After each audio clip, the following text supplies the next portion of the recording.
Hello, everybody.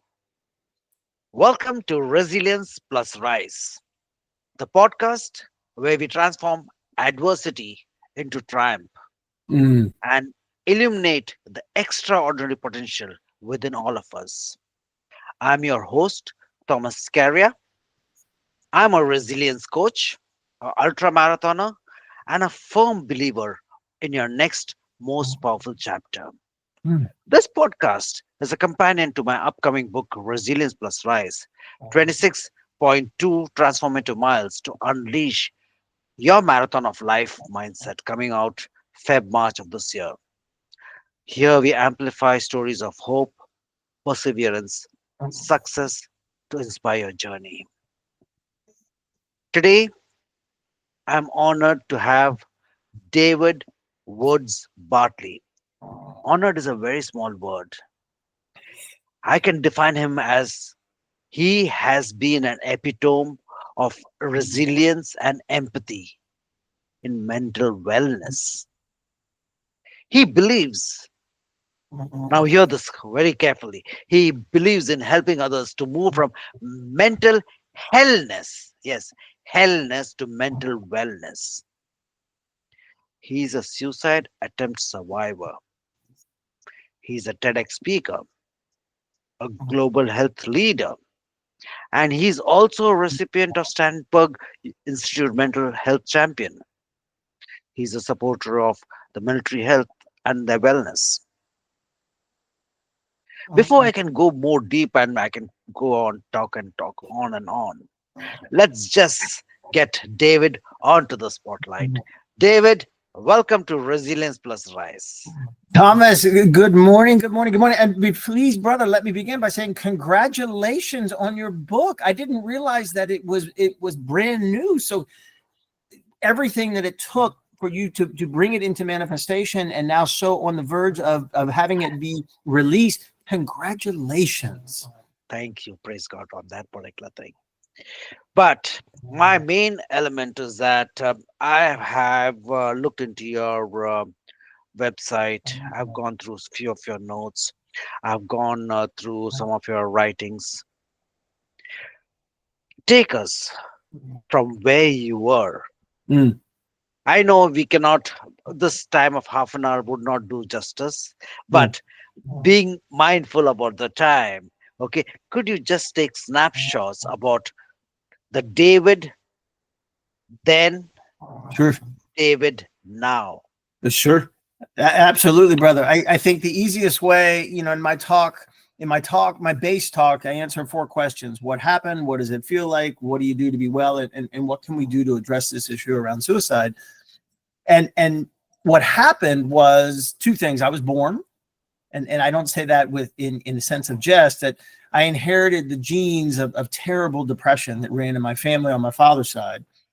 But genes don't have to necessarily manifest, but they do oftentimes when they are ignited by the match of trauma. And unfortunately, when I was 12 and I was raised in the 70s, I was raped on repeat occasions by an evilist, horrific. I wouldn't even call him a human being, but he was a Boy Scout leader.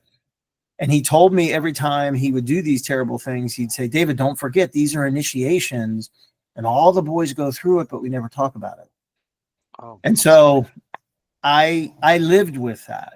And there's a great quote by the magnificent writer Maya Angelou, my brother, who says, "There's no greater agony than bearing the weight of an untold story." And if I look at our brothers out there at different ages who are suffering so badly, most, if not all of them, have an untold story. And I certainly was one of those. And so I was raised on the East Coast, moved to the West Coast about midlife when I was around 30. Met a beautiful woman who is still a dear friend of mine, even though we're not married.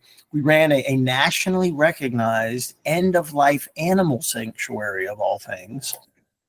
We're recognized in USA Today at one point. We really were probably the finest end-of-life facility for animals in the world.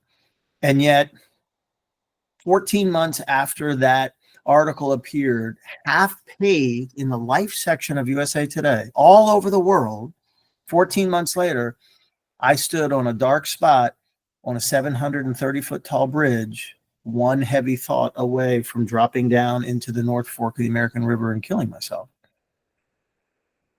And people ask, like, brother, like, but you're taking care of animals. You're in USA Today. You're married to a wonderful woman. That doesn't make sense. I'm like, you're exactly right. It doesn't make sense. But for me, a lot of what I talk about, I'm not credentialed in the sense I don't have an MD, I don't have a PhD. I'm just a guy. I'm a guy who's moving one day, continuing this journey from mental hellness to mental wellness. And these are my true feelings and beliefs, is that on August 31st, 2011, as I stood on the Forest Hill Bridge, leaned over, I wasn't going to kill myself that day, brother, because of what I was thinking. And I wasn't going to kill myself because of what I was feeling. I was going to kill myself because of what I believed. And see, I think we don't talk about that enough, because there is nothing that we as human beings do that's not in alignment with what our beliefs are. We don't act opposite of our beliefs. True. And so I'm a little shocked that we don't talk. We talk a lot about thoughts and feelings when it comes to mental illness, which is good. But I'm like, well, wait a second. Well, what about the beliefs? Because it's the beliefs that drive the actions. It's the beliefs that create the thoughts and everything else. And so by the grace of God, somebody saw me leaned over. This bridge is only a couple hours away from its more famous cousin in San Francisco. And we all know that bridge. It is 500 feet further off the ground, though, than that bridge. Okay. Mm-hmm. And so someone saw me, leaned over, called 911, and a police officer. I need to tell you what he didn't do and what he did do. What he didn't do was make contact with me. What he did do is create connection with me. And those are two entirely different things. One is by proximity. One is about hope. And taken off the bridge to an emergency room, 15 days in a psych ward, which was amazing. And every time I talk at this point, I got to do a shout out to the extraordinary men and women who are the doctors and the nurses and the techs who work in psychiatric hospitals. Those are great people. Those are people who see us, the me's of the world, in their worst space. But when people, Thomas, found out where I was and the reason, they couldn't believe it. They're like, that makes no sense. What? You're like the happiest guy in the world. But you know what? I'm really good at making sure you don't know how I feel. At least I used to be, because now it's all out in the open, which is the way it needs to be. And I mean, so that's the short version of it. And these last 13 years have been all about the care of this being that you see in front of you, of body, mind, and spirit. And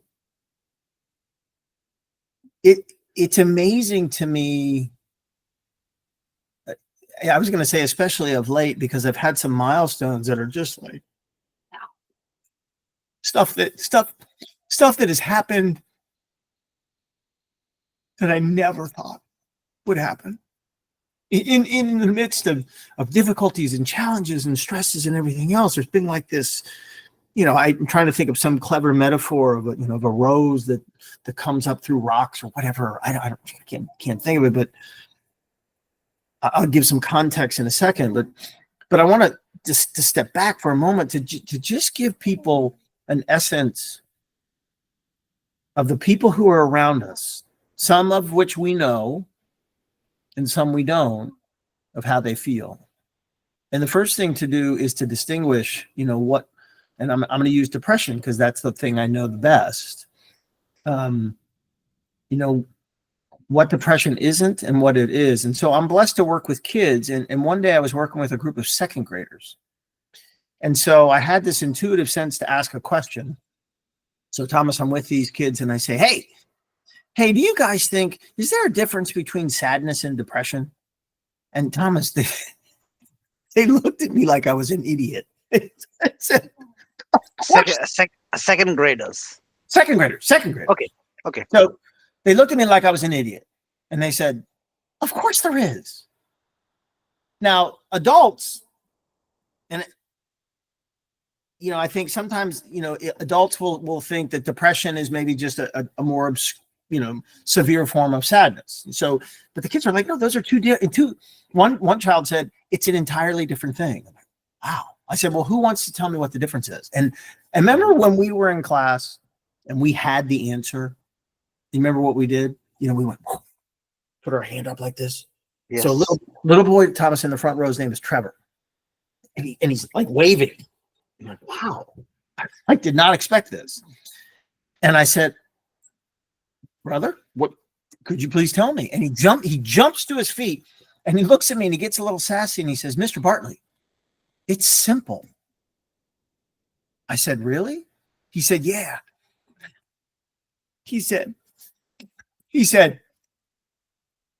when you're sad, you know why. When you're depressed, you don't. Wow. Oh. Like, that is the best answer I've ever heard in my life. My dear godchild, how do you know that?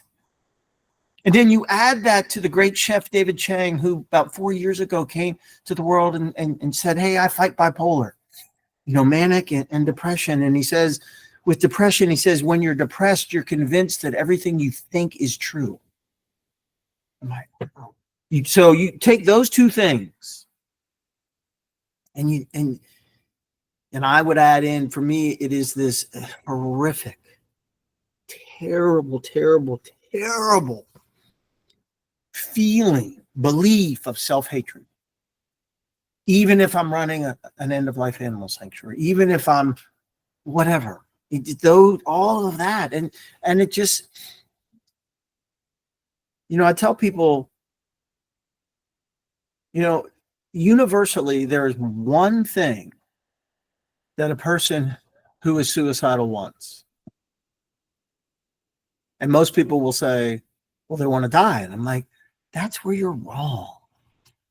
What they want is their pain to end. They want their pain to end. Wow. But they don't. They think, well, why were they going to kill themselves? Because what we believe is a key word, because we know the power of belief, not just around this, around anything. We know the power of belief.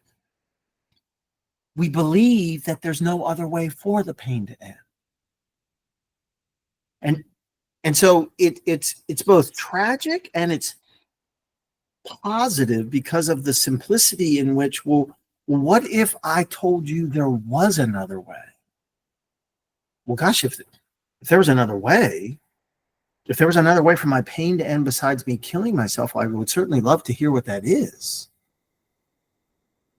And that's really what my work is about now, is just to show what are these other ways that are not just about sitting down with a therapist.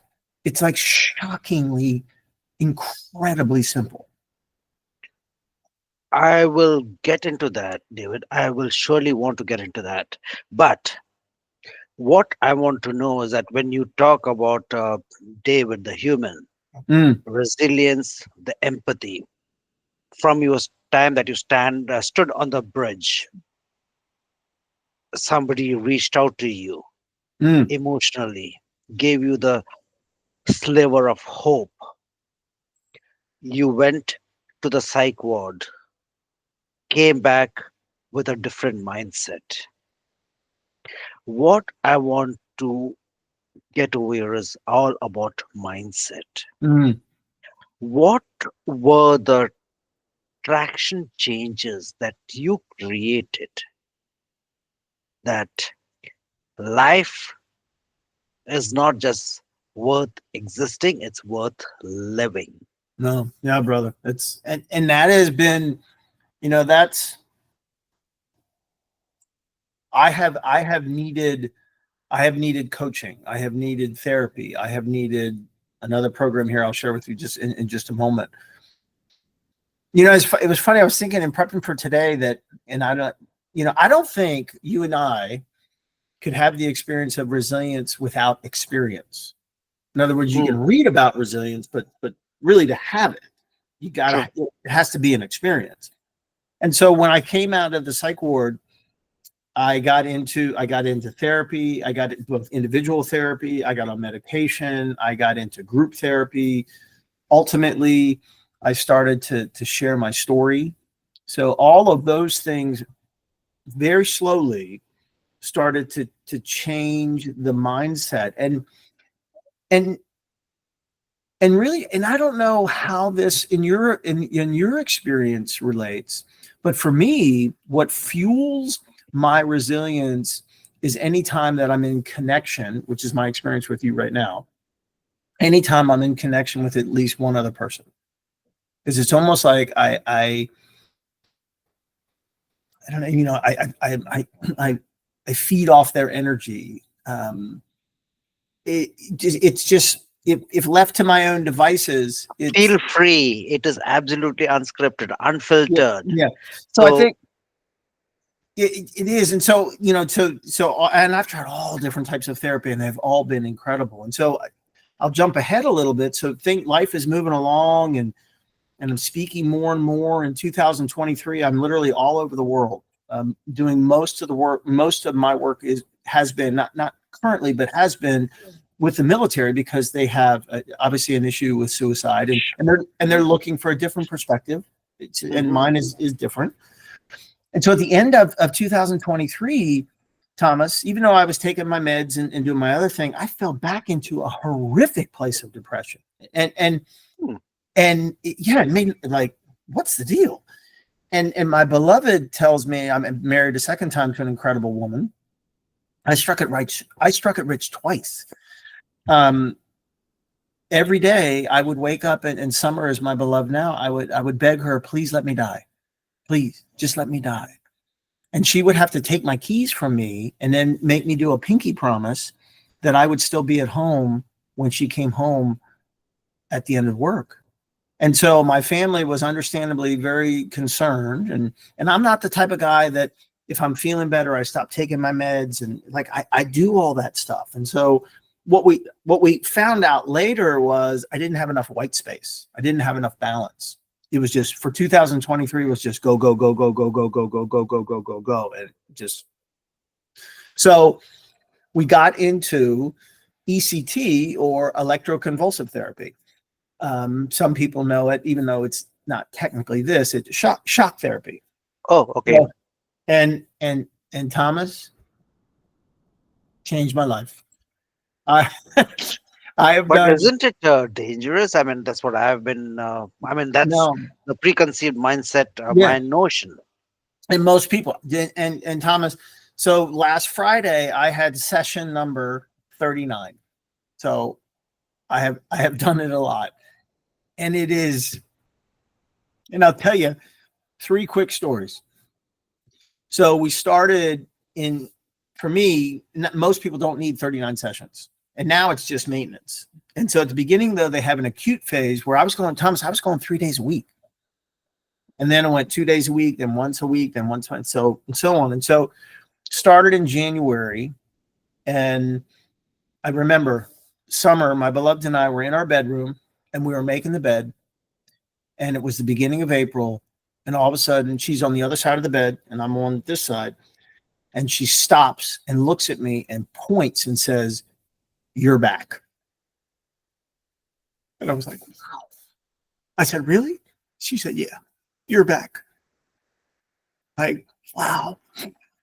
So then, I started to feel, I really started to feel different. It just, and then at the end of August, I was going up, I was to work for 3 days with a middle school, 6th, 7th, and 8th grade. Very, very forward thinking. They wanted somebody to come in and talk about suicide. So they had sent opt-out letters home the night before, say, "Hey, we're going to have this guy come in." And okay. So I've been driving for a couple hours. It's in the morning. I go into the office and I need to use the restroom. And I say, "Hi, I'm the speaker, happy to be here, but could I please use the restroom?" They said, "Sure." The staff restroom is right around the corner. Thomas, I walk in the restroom. There's no one else in there. I shut the door. And out loud, I say, I'm so glad I didn't kill myself. And then I looked around like, who am I talking to? I have never said that in my life. And it was this like an out of body spiritual, I really don't even have words for it. That for the first time in my life, I expressed gratitude that I didn't kill myself. Wow. And then just about a month ago, being in relationship with somebody who fights this thing is not easy. It's on my beloved.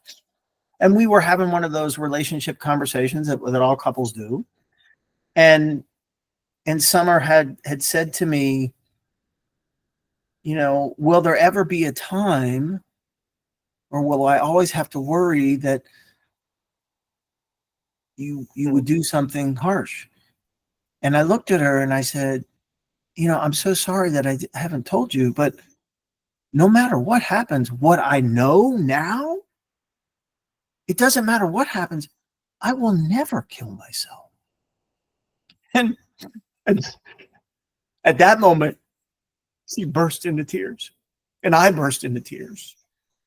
Because I thought, even as ECT and everything else was working together, where my resilience and all these different aspects and looking at life differently and being able to deal and face and confront things that I'd never had before. I always thought, well, yeah, there's always that, that little suicide thing may always be there. But now to actually be in the place to know, when no matter what, no, nothing could happen that I would do that.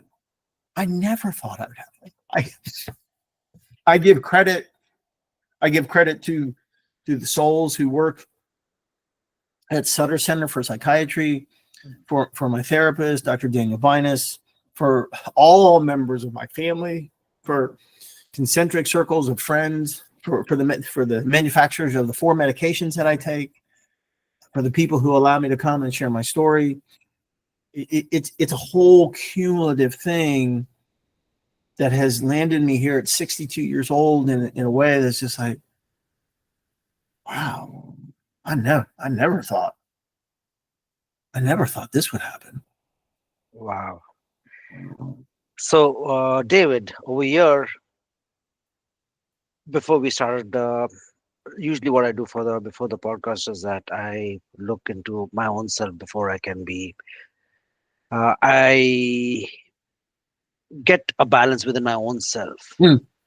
But listening to you, all that has just been sucked away from me, because this conversation has been such,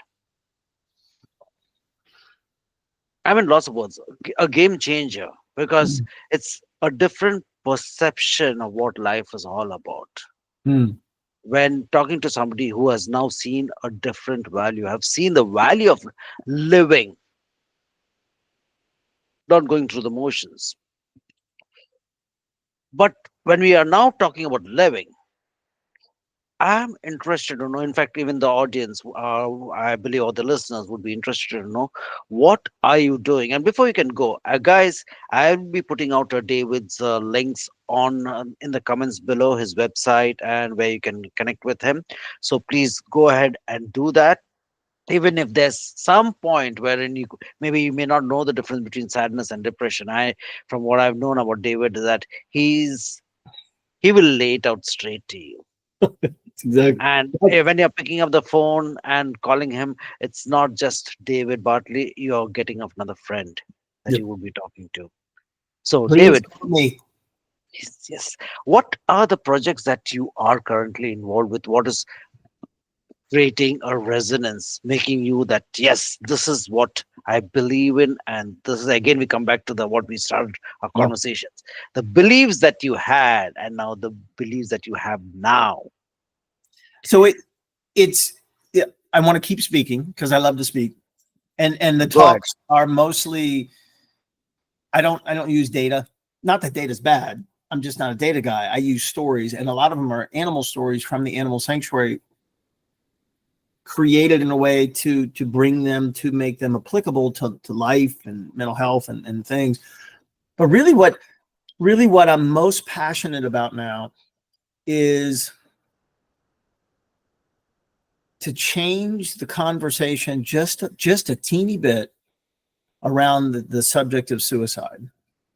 And because I'll be honest with you, brother, I hate the term suicide prevention. I hate it. I actually think well, no, I'm sorry, let me rephrase it. I believe it is actually now doing more harm than it is good. And I say that because for most people, you might be different, and I'm just saying my experience, for most people, when you say suicide prevention, there's a whole like truckload of emotions and obligations and expectations and fears. And it's just nothing positive comes with that term. And it's also, it's transactional, okay, we want to stop this person from doing this thing. But, I've never, up until now, I've never had like, well, what's my retort? Okay, well, if you don't like this, don't just sit on the sideline and throw stones, offer an alternative. And so I give credit to the universe. So when you're in a boat and the seas start to get a little rough, maybe more than rough, what is the thing that you grab? Something which is closest to you, Right. Well, most or would be depending on where you're standing. I don't know. I mean, it depends on the situation. But yeah, sure. If it could be a turn to somebody who you need help from, reach right, out to a friend. or in terms of an item, maybe a life preserver. Right. Of course. Sorry. Yeah. Of No, course. that's okay. That's okay. Hmm. No, it's interesting what they don't call it. They don't call it an anti-drowning jacket. They call it a life preserver. Ah. Okay. I know where you're going. Okay. Fantastic. Okay. When we get in our car, we don't put on an anti-crash belt. We put on a safety belt. So, in other words, these two things in particular were created, you could say, to prevent fatal tragedies. But isn't it interesting what we call it, what it's identified is not what it's looking to avoid, but actually what it's looking to enhance. So a life preserver actually only has one purpose. And I know we're probably running out of time, so I'll just jump to it. Life preserver, people say, well, it's to keep you from drowning. Actually, that's not true. You know what the purpose of a life preserver is? It has one function. Brother, it's to keep your head above water. Like when your head's above water, you're not going to drown. In other words, if you're wearing a life preserver, you're not going to drown. We don't have there's no stigma. There's no misunderstanding. There's no reluctance. People put it on. And it's the same sort of thing with a safety belt. We put that bad boy on. So I don't talk about suicide prevention.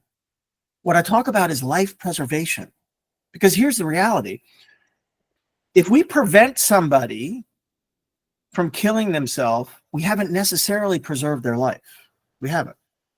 However, if we preserve somebody's life, we have automatically prevented their death. Because you realize, brother, what the definition of preservation is? It's just like, I read this and I cried. And I always go to the Cambridge Dictionary. Because I'm like, okay, I got to anchor it down with a quote or a definition. Prevention is stop.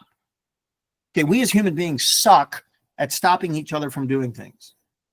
We do, including killing ourselves. Preservation is taking something of value and keeping it safe. Like, oh my God.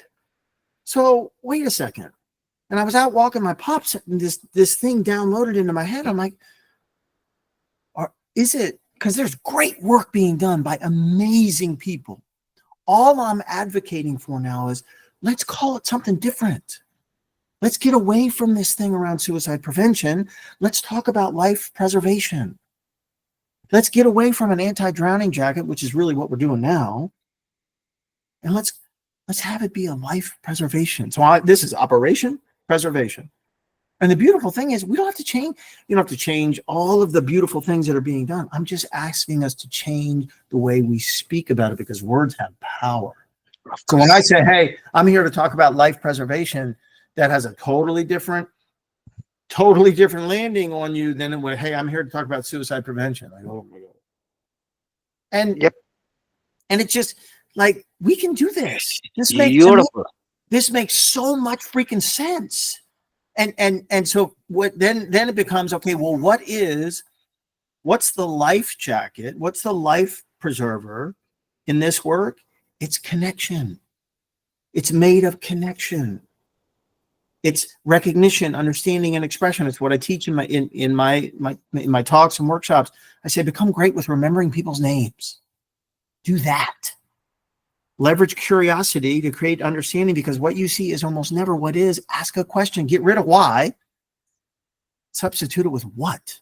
It's not, why did you do that? It's, hey, man, what inspired you to do that? Hey, would you please tell me your story? Or, hey, what can I do to help you feel supported right now? Can you imagine in your place of despair, if somebody came up to you and said, Thomas, what can I do to help you feel supported right now? Be like, oh my God, that's what the officer asked me on the bridge. He said, hey, what can I do to help you feel supported right now? I'm like, what? What did you say? What did you say to me? And then the third is, let people know how you feel. Send them a text, write them a note, pick up the phone, give them a hug. Like the life jacket in the work that I do in life preservation is made up of the three elements of connection. In addition to a life jacket, you know what else floats? Hope. Oh, Hope. okay. Hope. Beautiful. Okay. Hope. People do not kill themselves. Never. When they feel hope. Because hope is defined, dictionary, the feeling that what is wanted can be had. So say, you're telling me there's another way for my pain to end? Yeah, brother, there is, man. Trust me. Believe me. Okay. Yeah. Wow. Actually, my next question would have been that one itself, but you had answered is that what would you tell people, or what is the nuggets that you can give? But I think so in this 3 points that you mentioned. Wow, this is deep and this is amazing. I'm so grateful that we had this particular connection and this conversation. So, guys, what we just saw was it's all about resilience. That Mm. there is a hope. There are people who are ready to listen to you. Okay, just look around. Everything is not lost. As I always say, is that life is for living. There is a gift that has been given to you. Use it. Use it. If you feel that you cannot use it for your own self, use it for somebody else, that Mm. they would feel uplifted. Lift them up. And as I always been talking about, is that it's all about resilience. It's all about how you can do things in a different way. So with this, I would like to conclude my conversation at this point of time. David, thank you so very much for your time, your space, and your presence. It was just amazing. And also, guys, if this resonates with you, do share, like, subscribe, because there is a lot of value. And again, as I mentioned, is that David is a very, very easy person to reach. Do reach out in Yes, case. please. Okay. And all I can say is just a simple thank you, but it means a lot. Thank you so very much, David, for your time and space. And Thank you, brother. just a moment.